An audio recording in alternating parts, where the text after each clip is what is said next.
నమస్తే and welcome to hit TV. ఎన్నికల సమయంలో ఇచ్చిన హామీ మేరకు 200 యూనిట్ల ఉచిత విద్యుత్ పథకంపై ప్రభుత్వం కీలక ప్రకటన చేసింది.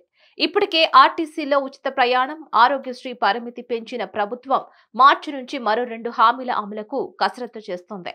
ఇందులో భాగంగానే గృహజ్యోతి ద్వారా 200 యూనిట్ల ఉచిత విద్యుత్ 500కే సిలిండర్ ఇవ్వాలని నిర్ణయించింది.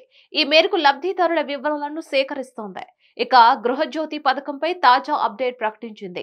అర్హులందరికీ ఉచిత విద్యుత్ అందాలనే ఉద్దేశంతో ఆధార్ కార్డు లేని వారికి ఉచిత విద్యుత్ ఇవ్వాలని నిర్ణయించింది. అయితే గృహజ్యోతి వివరాల్లో చాలా మంది తమ ఆధార్ నెంబర్ లేదని చెప్తున్నారు. అభయహస్తం దరఖాస్తుల్లో కూడా ఆధార్ నెంబర్ పేర్కొనలేదు. దీంతో గృహజ్యోతి కోసం ప్రభుత్వం కీలక ప్రకటన చేసింది.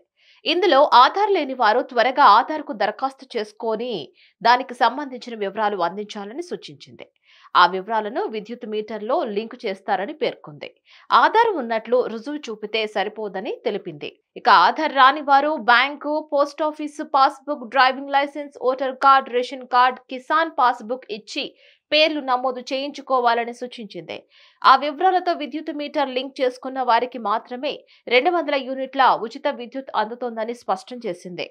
ఇక 6 గ్యారంటీల్లో మహాలక్ష్మి, రైతు భరోసా, గృహజ్యోతి, చేయూత, ఇందిరమ్మ ఇళ్లకు పెద్ద ఎత్తున దరఖాస్తులు వచ్చాయి. ఇక దరఖాస్తు చేసుకున్న వారిలో ఎక్కువ మంది మహిళలే.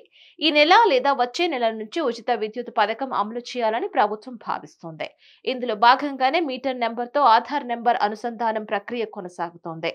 రేషన్ కార్డు లేకపోయినా వివరాలు నమోదు చేసుకుంటున్నట్లు విద్యుత్ శాఖ అధికారులు తెలిపారు. సర్వీస్ నెంబర్, ఆధార్ నెంబర్, ప్రజాపాలన దరఖాస్తు రసీదు వివరాలు సేకరిస్తున్నారు.